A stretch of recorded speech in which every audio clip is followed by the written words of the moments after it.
Hello friends, M के steno practice YouTube channel पर आपका स्वागत है। आज की वीडियो में आपको 15 ईडियम फ्रेजेस बताई जाएगी, जिसमें उसका हिंदी अर्थ तथा उसका यूज़ एग्जाम्पल में करके बताया जाएगा, जिसे आप उसे अच्छी तरह से याद रख सकेंगे। आज की क्लास स्टार्ट करते हैं।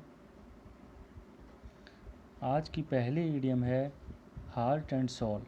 हार्ट एंड सोल का अर्थ होता है एनर्जेटिकली या एंथुसियास्टिकली। इसका अर्थ है सच्चे दिल से या उत्साहपूर्वक। किसी भी कार्य को सच्चे दिल से या पूरी लगन से करने के लिए जो इडियम यूज़ की जाती है उसे हार्ट एंड सोल कहते हैं।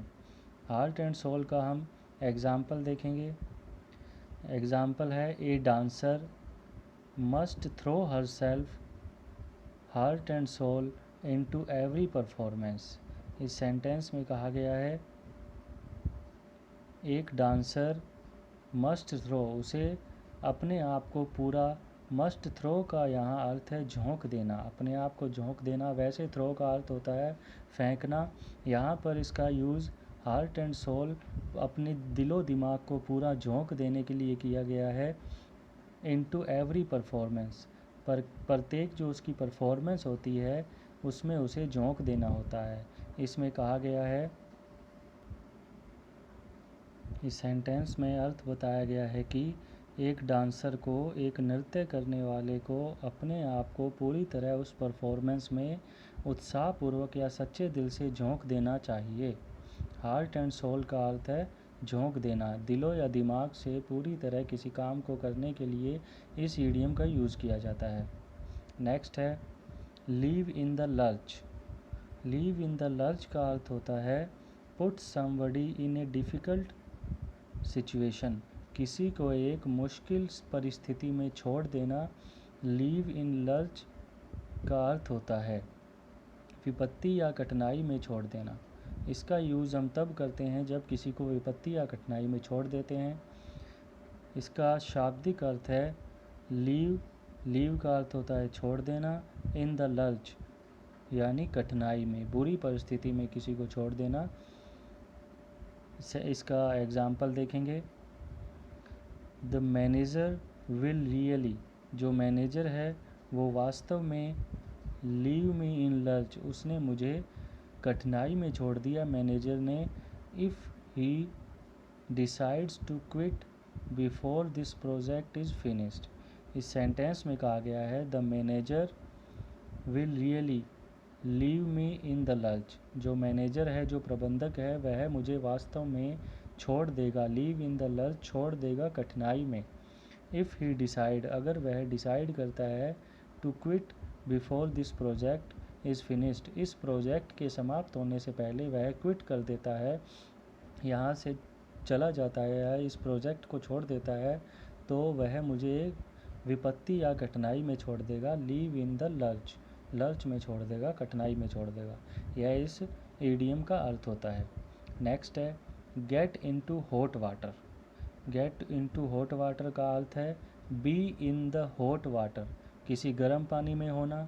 बी इन और गेट इनटू सीरियस ट्रबल, इसका सही अर्थ होता है किसी सीरियस, गंभीर परिस्थिति में, गंभीर मुश्किल में फंस जाना, जिसके लिए हम इस ईडियम का यूज़ करते हैं, जिसका अर्थ है गेट इनटू हॉट वाटर, झंझट अथवा परेशानी में फंसना।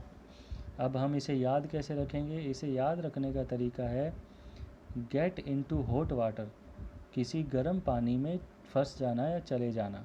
गर्म पानी फंसने पर क्या होता है, हमें पानी गर्म लगता है तो हम मुश्किल में पड़ जाते हैं। इसी तरह हम इसे याद रख सकते हैं गेट इनटू हॉट वाटर, गर्म पानी में चले जाना अर्थात झंझट में, परेशानी में फंस जाना। एग्जाम्पल देखेंगे।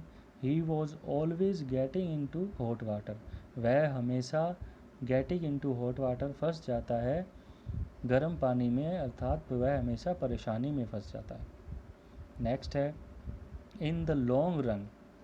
इन द लॉन्ग रन का अर्थ है फाइनली, आखिरकार, या over a long period of time, एक बहुत लंबे समय के वक्त के बाद किसी काम का होना या अंत में किसी काम का होना।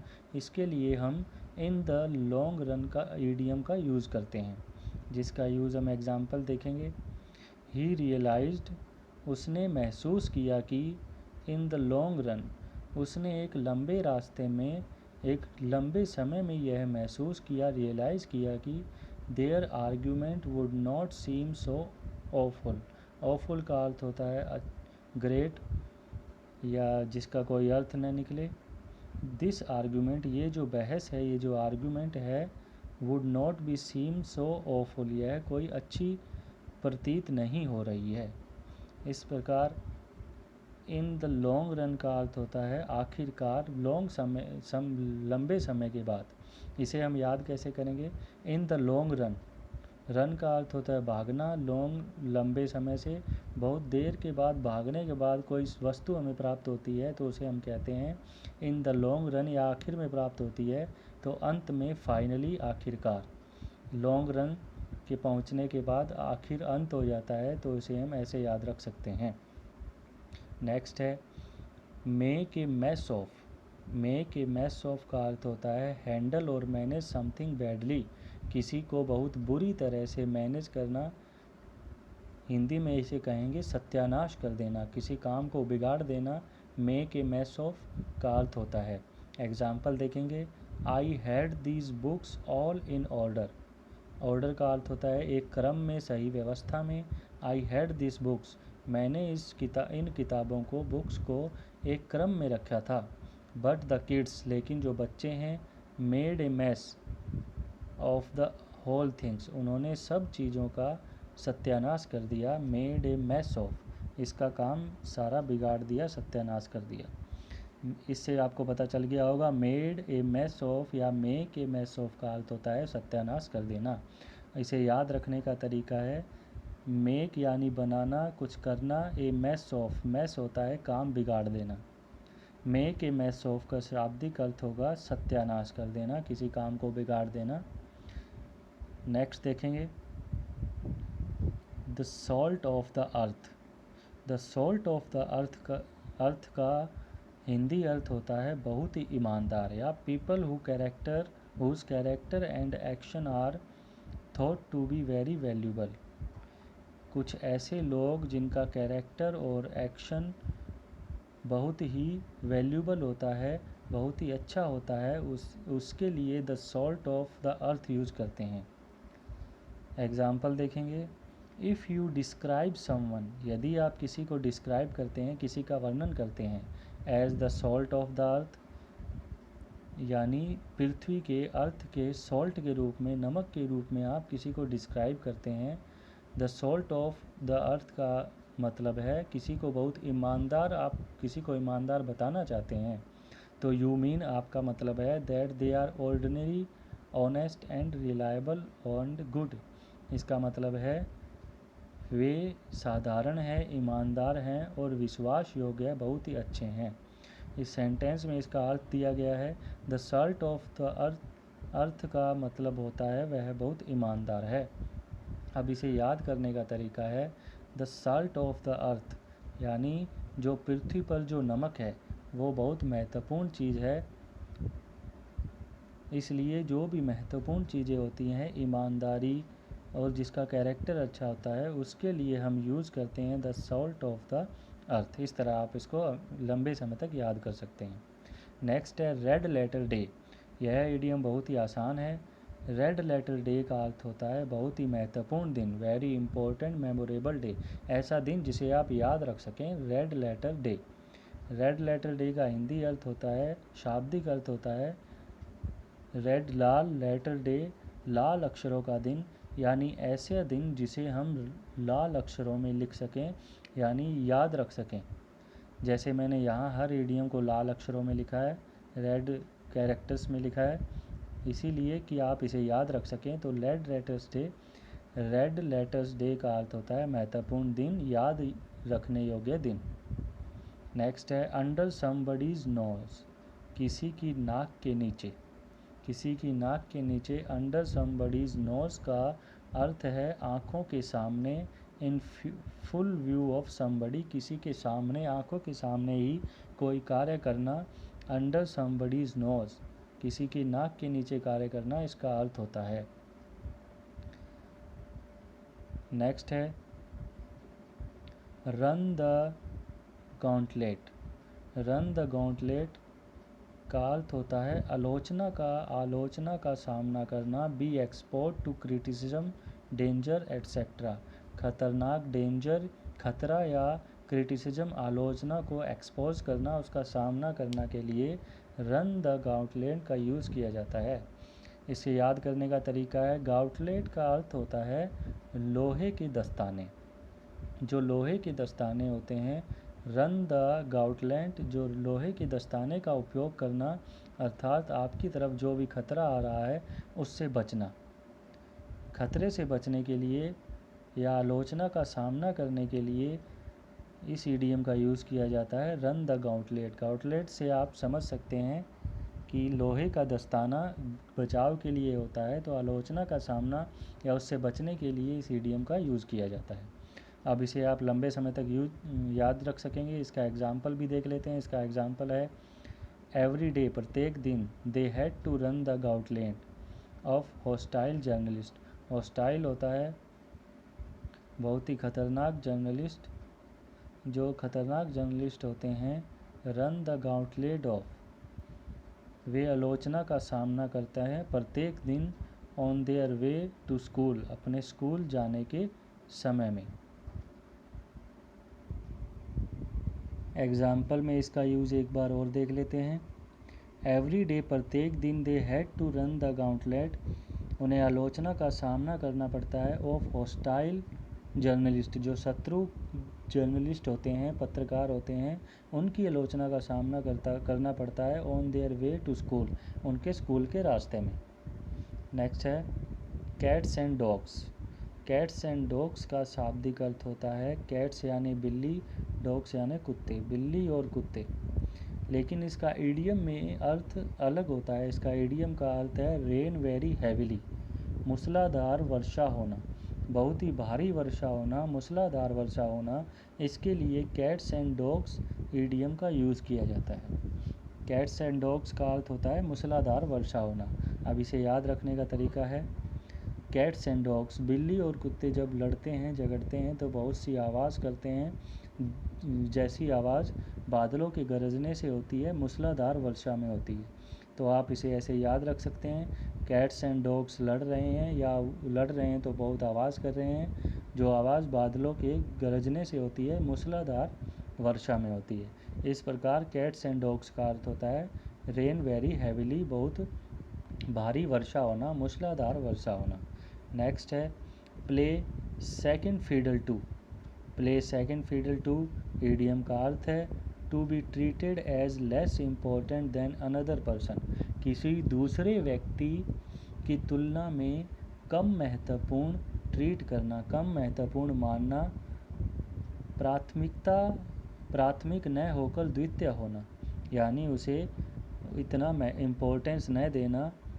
प्ले सेकंड फीडल टू का यूज़ महत्वपूर्ण या प्राथमिकता न देने के अर्थ में होता है, जिसका एग्जाम्पल में यूज़ देखेंगे, I am not prepare to second fiddle, मैं तैयार नहीं हूँ, to second fiddle to Christina, मैं तैयार नहीं हूँ दूसरा व्यक्ति बनने के लिए क्रिस्टीना के सामने, any more, I am looking for another job, और अब मैं दूसरी जॉब देख रहा हूँ।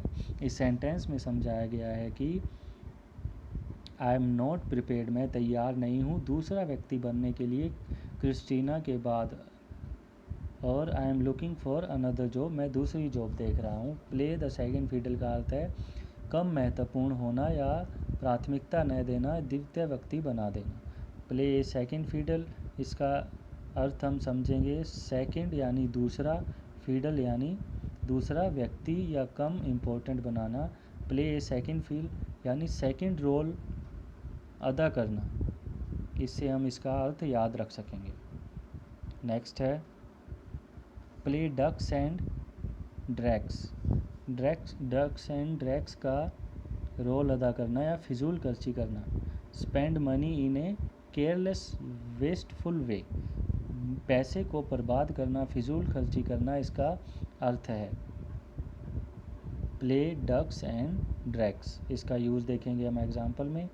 ही लॉस्ट हिज जॉब, उसने अपनी जॉब खो दी, उसने अपनी नौकरी खो दी। For playing ducks and drakes, यानी फिजूल खर्ची की वजह से उसने अपनी नौकरी खो दी। With the funds of corporation, जो निगम के, कॉरपोरेशन के, कंपनी के फंड थे, उससे उसने फिजूल खर्ची की और इस वजह से उसकी जॉब चली गई। नेक्स्ट देखेंगे out of shorts. Out of shorts का अर्थ होता है फीलिंग अनवेल, तबीयत खराब होना, अच्छा महसूस न करना, तबीयत खराब होना, आउट ऑफ शॉर्ट्स। एग्जाम्पल देखेंगे आई हैव बीन फीलिंग, मैं महसूस कर रहा हूँ, टायर्ड एंड हेडेकी, मेरे सिर में दर्द हो रहा है और मैं थका हुआ महसूस कर रहा हूँ। And generally out of shorts, यानी आम तौर पर आउट ऑफ शॉर्ट्स होना या तबीयत ख़राब होना, मैं अपनी तबीयत ख़राब महसूस कर रहा हूँ, इस एग्ज़ाम्पल में दिया गया है।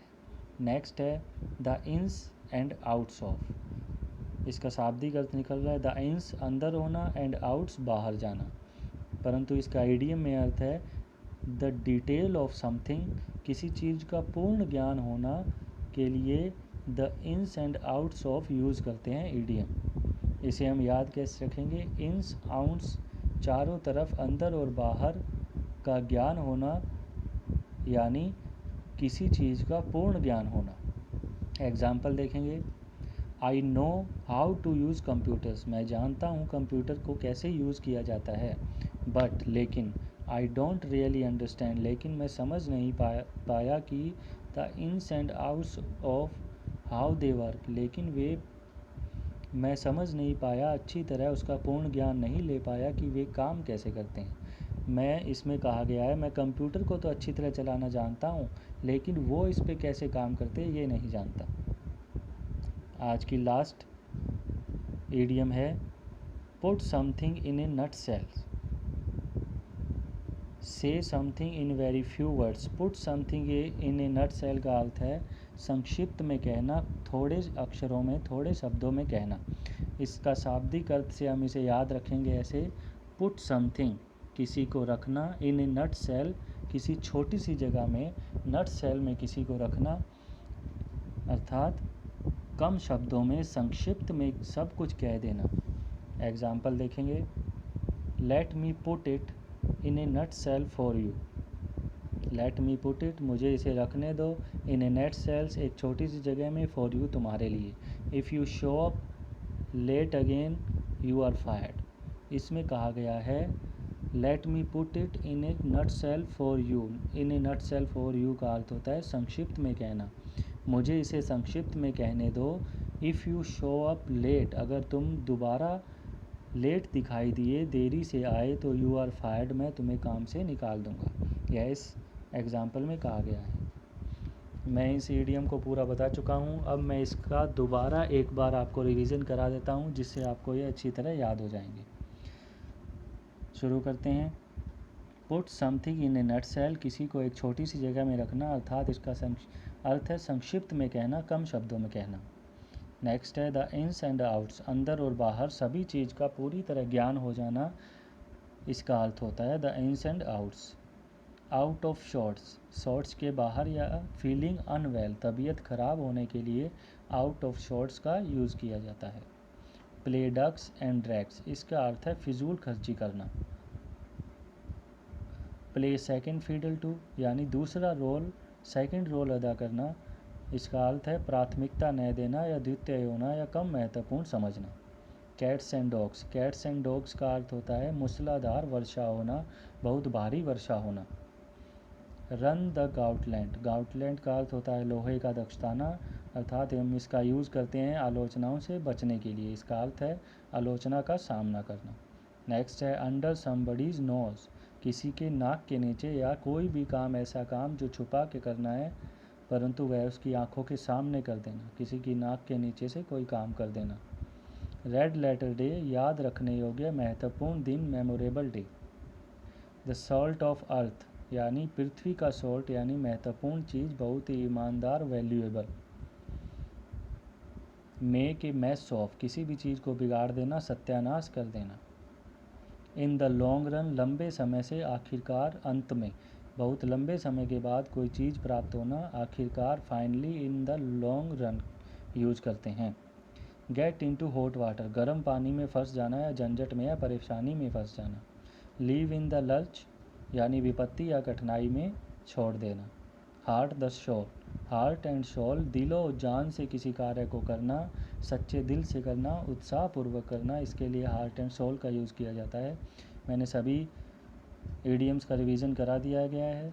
अगर आपको यह वीडियो थोड़ी सी भी यूज़फुल लगी हो तो आप इसे अपने फ्रेंड्स के साथ शेयर करें तथा ज़्यादा से ज़्यादा लाइक करें। धन्यवाद।